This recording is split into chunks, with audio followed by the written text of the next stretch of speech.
Book 13. Ulysses leaves Scheria and returns to Ithaca. Thus did he speak, and they all held their peace throughout the covered cloister, enthralled by the charm of his story, till presently Alcinous began to speak. "Ulysses," said he, "now that you have reached my house, I doubt not you will get home without further misadventure, no matter how much you have suffered in the past. To you others, however, who come here night after night to drink my choicest wine and listen to my bard, I would insist as follows. Our guest has already packed up the clothes, wrought gold, and other valuables which you have brought for his acceptance. Let us now, therefore, present him further, each one of us, with a large tripod and a cauldron. We will recoup ourselves by the levy of a general rate, for private individuals cannot be expected to bear the burden of such a handsome present." Everyone approved of this, and then they went home to bed, each in his own abode. When the child of morning, rosy-fingered Dawn, appeared, they hurried down to the ship and brought their cauldrons with them. Alcinous went on board and saw everything so securely stowed under the ship's benches that nothing could break adrift and injure the rowers. Then they went to the house of Alcinous to get dinner, and he sacrificed a bull for them in honor of Jove, who is the Lord of all. They set the steaks to grill and made an excellent dinner, after which the inspired bard, Demodocus, who was a favorite with everyone, sang to them. But Ulysses kept on turning his eyes towards the sun, as though to hasten its setting, for he was longing to be on his way. As one who has been all day plowing a fallow field with a couple of oxen keeps thinking about his supper and is glad when night comes that he may go and get it, for it is all his legs can do to carry him. Even so did Ulysses rejoice when the sun went down, and he at once went to the Phaeacians, addressing himself more particularly to King Alcinous. "Sir, and all of you, farewell. Make your drink offerings and send me on my way rejoicing, for you have fulfilled my heart's desire by giving me an escort and making me presents, which heaven grant that I may turn to good account. May I find my admirable wife living in peace among friends, and may you whom I leave behind me give satisfaction to your wives and children. May heaven vouchsafe you every good grace, and may no evil thing come among your people." Thus did he speak. His hearers, all of them, approved his saying, and agreed that he should have his escort inasmuch as he had spoken reasonably. Alcinous therefore said to his servant, "Pontonous, mix some wine and hand it round to everybody, that we may offer a prayer to Father Jove, and speed our guest upon his way." Pontonous mixed the wine, and handed it to every one in turn. The others, each from his own seat, made a drink offering to the blessed gods that live in heaven, but Ulysses rose and placed the double cup in the hands of Queen Arete. "Farewell, Queen," said he, "henceforward and forever, till age and death, the common lot of mankind, lay their hands upon you. I now take my leave. Be happy in this house with your children, your people, and with King Alcinous." As he spoke, he crossed the threshold, and Alcinous sent a man to conduct him to his ship and to the seashore. Arete also sent some maidservants with him, one with a clean shirt and cloak, another to carry his strong-box, and a third with corn and wine. When they got to the waterside, the crew took these things and put them on board, with all the meat and drink. But for Ulysses they spread a rug and a linen sheet on deck that he might sleep soundly in the stern of the ship. Then he too went on board and lay down without a word, but the crew took every man his place and loosed the hawser from the pierced stone to which it had been bound. Thereon, when they began rowing out to sea, Ulysses fell into a deep, sweet, and almost death-like slumber. The ship bounded forward on her way, as a four-in-hand chariot flies over the course when the horses feel the whip. Her prow curveted as it were the neck of a stallion, and a great wave of dark blue water seethed in her wake. She held steadily on her course, and even a falcon, swiftest of all birds, could not have kept pace with her. Thus, then, she cut her way through the water, carrying one who was as cunning as the gods, but who was now sleeping peacefully, forgetful of all that he had suffered both on the field of battle and by the waves of the weary sea. When the bright star that heralds the approach of dawn began to show, the ship drew near to land. Now there is in Ithaca a haven of the old merman Phorcys, which lies between two points that break the line of the sea and shut the harbor in. These shelter it from the storms of wind and sea that rage outside, so that, when once within it, a ship may lie without being even moored. At the head of this harbor there is a large olive tree, and at no great distance a fine overarching cavern sacred to the nymphs who are called naiads. There are mixing bowls within it and wine jars of stone, and the bees hive there. Moreover, there are great looms of stone on which the nymphs weave their robes of sea purple, very curious to see, and at all times there is water within it. It has two entrances, one facing north by which mortals can go down into the cave, while the other comes from the south and is more mysterious. Mortals cannot possibly get in by it. It is the way taken by the gods. Into this harbor, then, they took their ship, for they knew the place. She had so much way upon her that she ran half her own length onto the shore. When, however, they had landed, the first thing they did was to lift Ulysses with his rug and linen sheet out of the ship, and lay him down upon the sand, still fast asleep. Then they took out the presents which Minerva had persuaded the Phaeacians to give him when he was setting out on his voyage homewards. They put these all together by the root of the olive tree, away from the road, for fear some passer-by might come and steal them before Ulysses awoke. And then they made the best of their way home again. But Neptune did not forget the threats with which he had already threatened Ulysses, so he took counsel with Jove. "Father Jove," said he, "I shall no longer be held in any sort of respect among you gods, if mortals like the Phaeacians, who are my own flesh and blood, show such small regard for me. I said I would let Ulysses get home when he had suffered sufficiently. I did not say that he should never get home at all, for I knew you had already nodded your head about it, and promised that he should do so. But now they have brought him in a ship fast asleep, and have landed him in Ithaca, after loading him with more magnificent presents of bronze, gold, and raiment than he would ever have brought back from Troy, if he had had his share of the spoil and got home without misadventure." And Jove answered, "What, O Lord of the earthquake, are you talking about? The gods are by no means wanting in respect of you. It would be monstrous were they to insult one so old and honored as you are. As regards mortals, however, if any of them is indulging in insolence and treating you disrespectfully, it will always rest with yourself to deal with him as you may think proper, so do just as you please." "I should have done so at once," replied Neptune, "if I were not anxious to avoid anything that might displease you. Now, therefore, I should like to wreck the Phaeacian ship as it is returning from its escort.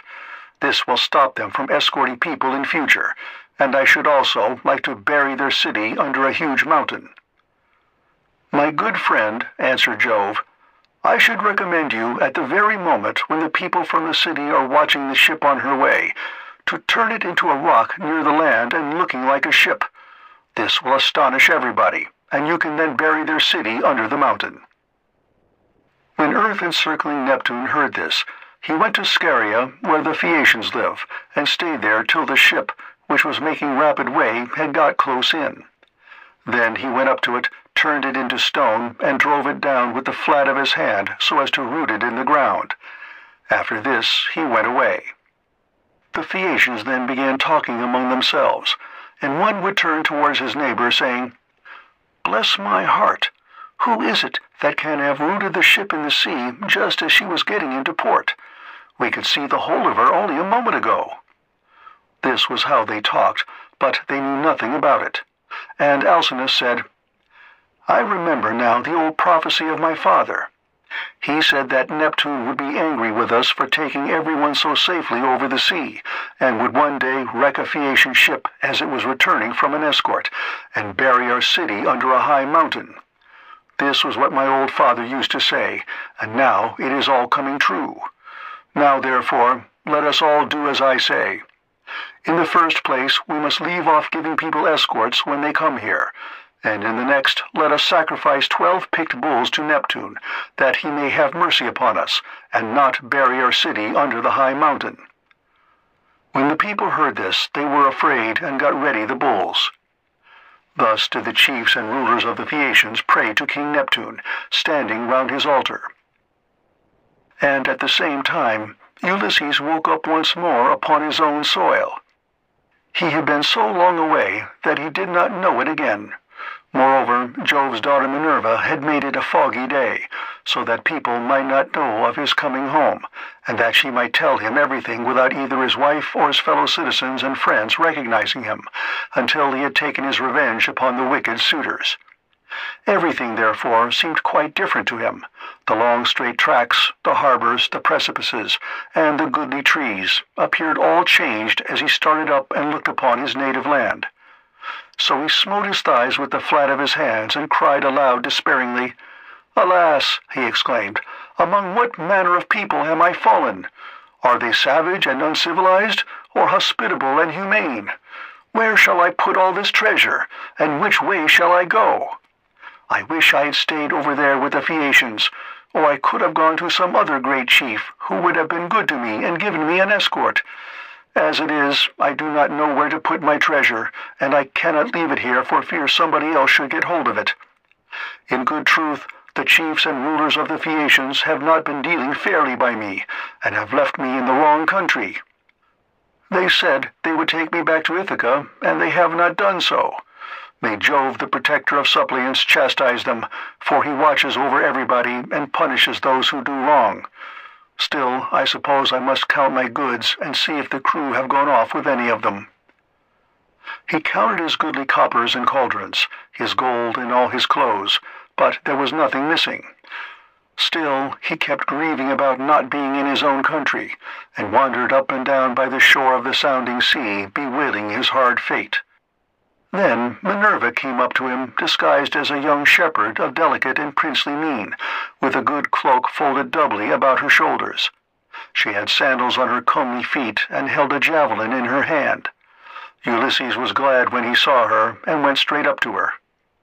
"My friend," said he, "you are the first person whom I have met with in this country. I salute you, therefore, and beg you to be well disposed towards me. Protect these my goods, and myself too, for I embrace your knees and pray to you as though you were a god. Tell me then, and tell me truly, what land and country is this? Who are its inhabitants? Am I on an island, or is this the seaboard of some continent?" Minerva answered, "Stranger, you must be very simple, or must have come from somewhere a long way off, not to know what country this is. It is a very celebrated place, and everybody knows it east and west. It is rugged and not a good driving country, but it is by no means a bad island for what there is of it.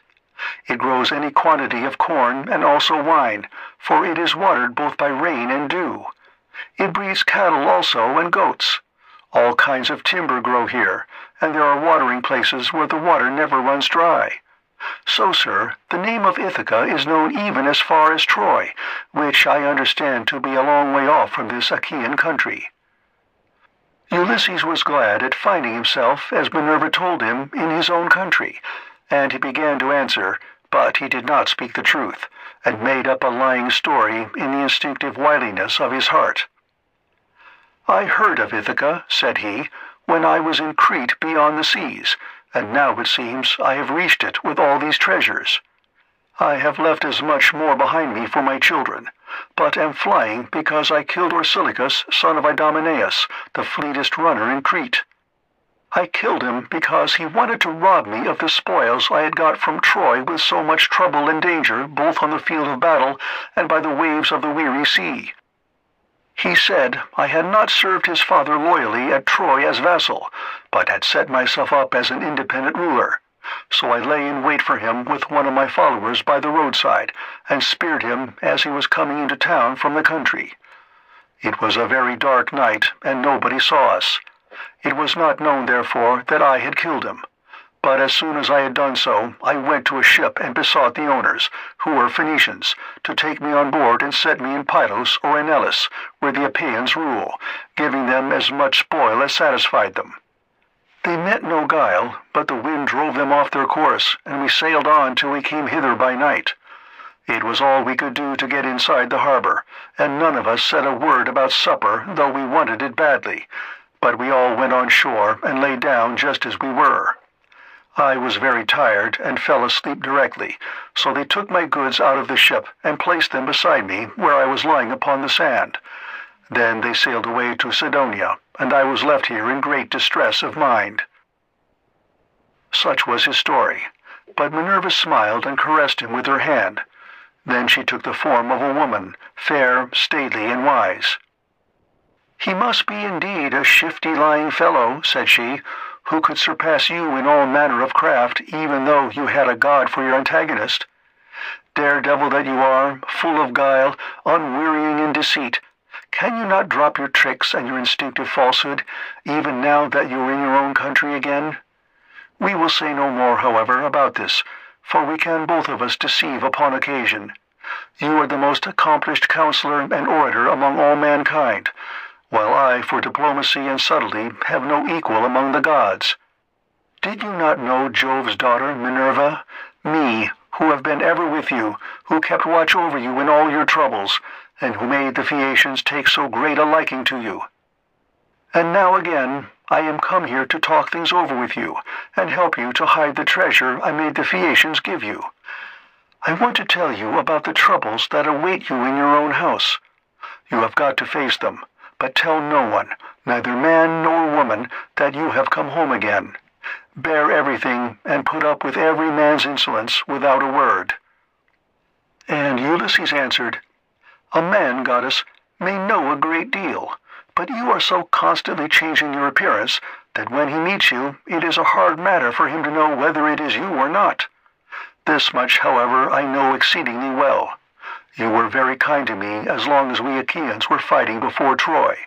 But from the day in which we went on board ship after having sacked the city of Priam, and heaven dispersed us, from that day, Minerva, I saw no more of you, and cannot ever remember your coming to my ship to help me in a difficulty. I had to wander on sick and sorry till the gods delivered me from evil, and I reached the city of the Phaeacians, where you encouraged me and took me into the town. And now, I beseech you in your father's name, tell me the truth, for I do not believe I am really back in Ithaca. I am in some other country, and you are mocking me and deceiving me in all you have been saying. Tell me then truly, have I really got back to my own country?" "You are always taking something of that sort in your head," replied Minerva, "and that is why I cannot desert you in your afflictions. You are so plausible, shrewd, and shifty. Anyone but yourself, on returning from so long a voyage, would at once have gone home to see his wife and children. But you do not seem to care about asking after them or hearing any news about them, till you have exploited your wife, who remains at home vainly grieving for you, and having no peace night or day for the tears she sheds on your behalf. As for my not coming near you, I was never uneasy about you, for I was certain you would get back safely, though you would lose all your men, and I did not wish to quarrel with my uncle Neptune, who never forgave you for having blinded his son. I will now, however, point out to you the lie of the land, and you will then perhaps believe me. This is the haven of the old merman Phorcys, and here is the olive tree that grows at the head of it. Near it is the cave sacred to the Naiads. Here, too, is the overarching cavern in which you have offered many an acceptable hecatomb to the nymphs, and this is the wooded mountain Neritum." As she spoke, the goddess dispersed the mist, and the land appeared. Then Ulysses rejoiced at finding himself again in his own land, and kissed the bounteous soil. He lifted up his hands and prayed to the nymphs, saying, "Naiad nymphs, daughters of Jove, I made sure that I was never again to see you. Now, therefore, I greet you with all loving salutations, and I will bring you offerings as in the old days, if Jove's redoubtable daughter will grant me life and bring my son to manhood." "Take heart, and do not trouble yourself about that," rejoined Minerva. "Let us rather set about stowing your things at once in the cave, where they will be quite safe. Let us see how we can best manage it all."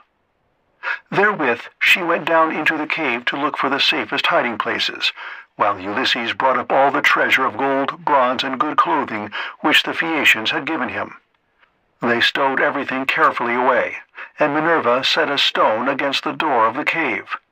Then the two sat down by the root of the great olive, and consulted how to compass the destruction of the wicked suitors. "Ulysses," said Minerva, "noble son of Laertes, think how you can lay hands on these disreputable people who have been lording it in your house these 3 years, courting your wife and making wedding presents to her, while she does nothing but lament your absence, giving hope and sending encouraging messages to every one of them, but meaning the very opposite of all she says." And Ulysses answered, "In good truth, goddess, it seems I should have come to much the same bad end in my own house as Agamemnon did, if you had not given me such timely information. Advise me how I shall best avenge myself. Stand by my side, and put your courage into my heart, as on the day when we loosed Troy's fair diadem from her brow. Help me now as you did then, and I will fight 300 men if you, goddess, will be with me." "Trust me for that," said she. "I will not lose sight of you when once we set about it, and I imagine that some of those who are devouring your substance will then bespatter the pavement with their blood and brains. I will begin by disguising you so that no human being shall know you. I will cover your body with wrinkles. You shall lose all your yellow hair. I will clothe you in a garment that shall fill all who see it with loathing. I will blear your fine eyes for you, and make you an unseemly object in the sight of the suitors, of your wife and of the son whom you left behind you. Then go at once to the swineherd who is in charge of your pigs. He has been always well affected towards you, and is devoted to Penelope and your son. You will find him feeding his pigs near the rock that is called Raven, by the fountain Erethusa, where they are fattening on beech mast and spring water after their manner. Stay with them and find out how things are going, while I proceed to Sparta and see your son, who is with Menelaus at Lacedaemon, where he has gone to try and find out whether you are still alive." "But why," said Ulysses, "did you not tell him, for you knew all about it? Did you want him to go sailing about amid all kinds of hardship, while others are eating up his estate?" Minerva answered, "Never mind about him. I sent him that he might be well spoken of for having gone. He is in no sort of difficulty, but is staying quite comfortably with Menelaus, and is surrounded with abundance of every kind.